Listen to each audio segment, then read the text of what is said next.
بەناوی خدای گەورە و میهرەبان سوپاس بۆ ئامادەبوونتان تەڵان ئەمڕۆ دەمەوێت لەسەر بابەتێکی هەستیار پەیوەست بە دوو ڕەهەندی ئەساسی هەرێمی کوردستان قسە بکەم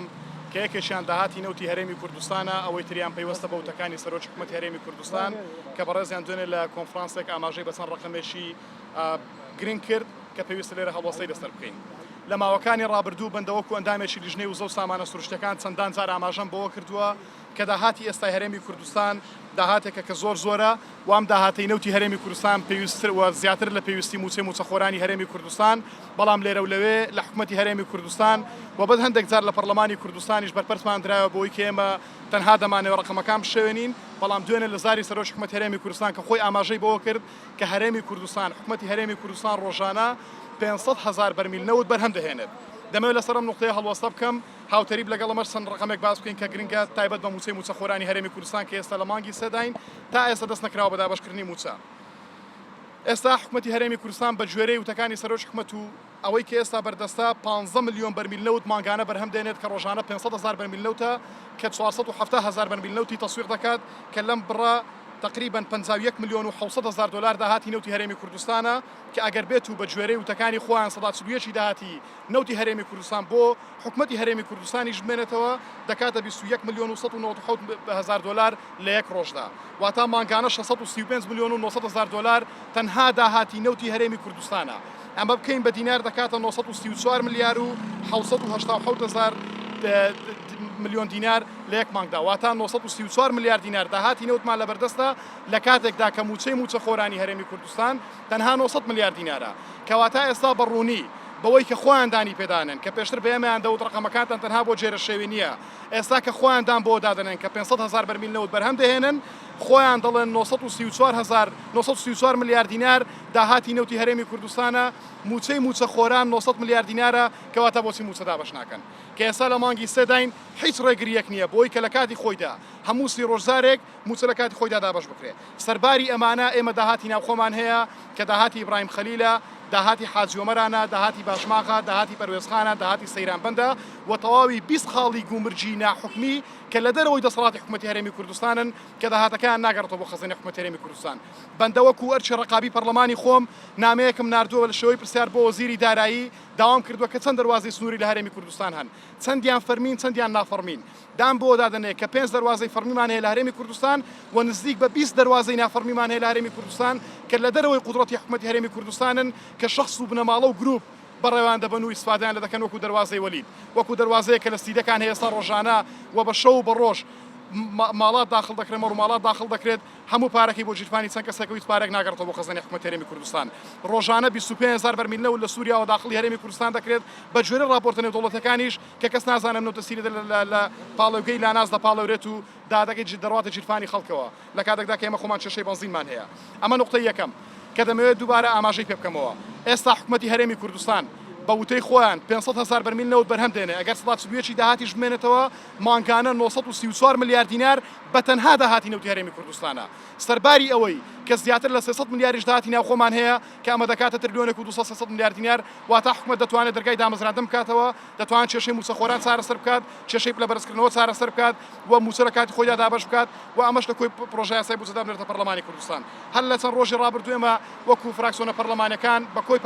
پەرلەمانتارانی پەرلەمانی کوردستان داوامان کردووە کە دانیشتنی پەرلەمانی کوردستان بە گوێرەی ئەم داهاتانی کە ئێمە بەدواتچوونمان بۆ کردووە لەسەر پلەبەرزکردنەوە لەسەر بودجە لەسەر موچە لەسەر کێشەی هێزەکانی ئاسایش و ناوخۆ لەسەر کێشەی پێشمەرگە لەسەر کێشەی دانەمەزراندن و ڕەخساندنی هەلی کار لە حکومەتی هەرێمی کوردستان پەرلەمانی کوردستان دانیشتنە ئەنجام بدە تا ئێستا نەگەشتوین بە هیچ ئەنجامێک. خاڵێشتر کە دەمەوێت ئاماژەی پێ بکەم ئەوەیە کە بەداخەوە لە بەشێک لە خاڵە سنووریەکان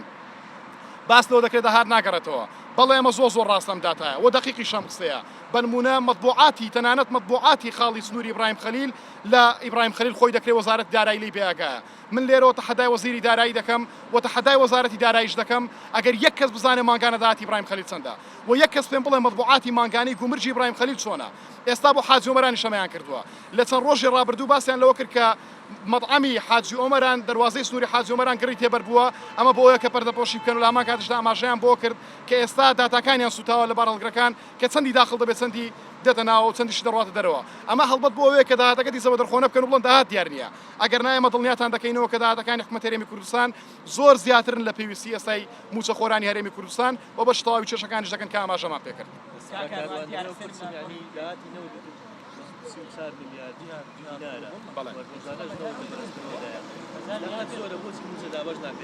من پێم وایە دەستێکی عەمدەن هەیە کە دەوێت موچەخۆرانی هەرێمی کوردستان تاخیر بکات و بە هیچ شێوەیەک کێشەی داهات نیە لە هەرێمی کوردستان تەنها کێشەی سیاسیە کە حکومەتی هەرێمی کوردستان نایەوێت کە موچە دابەش بکات لە کاتی خۆیدا و بە عەمدەن دەیەوێت گەماروی سیاسی هەندێک منطقە بدا بە تایبەتی منطقەی سلێمانی وەکو دبینیمان بەداخەوە کە سەرۆک حکومەت باس لەوە دەکات کە ئێمە غازمان پێویستە بۆی بینێرینە دەرەوەی هەرێمی کوردستان و بیفرۆشین بەڵام موچەخۆرانمان لەسەرەی خانشینی جان دەسپێرن ئەمەیە کێشەکانی حکومەتی هەرێمی کوردستان بۆیە بە قسانەی بە وتانێک کە ئێمە گوێمان لێی بۆ داتانێک کە ئێمە لە بەردەستمانە هیچ کێشەیەکی موچە لە هەرێمی کوردستان نیە حکومەت بانقەز دابەش حکومەتی هەرێمی کوردستان سەرۆک حکومەت باسی وەکە غاز و زە هەناردەی وڵاتانی ترکان حکومەتی هەرێمی کوردستان ئێستا کە هاوڵاتیانی خۆیان لەسەر وەستاون دەتوانن غاسە نادەبێن ئێمە کێشەی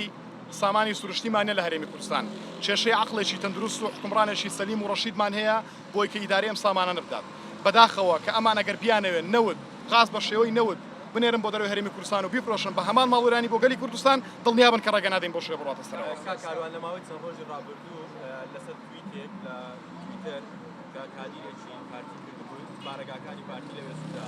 بەیانیش دانیشتنی پەرلەمان هەیە بۆ پۆستی سەرۆکۆمار لە دروشمەکاندا پارتی دەڵێت ئێمە دەتوانین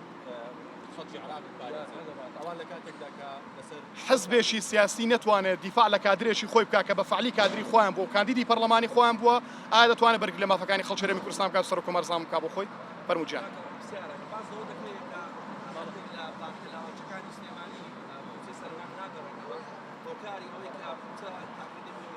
من حەز دەکەم بە ڕقم جوابی ئەو پرسیارە بدەمەوە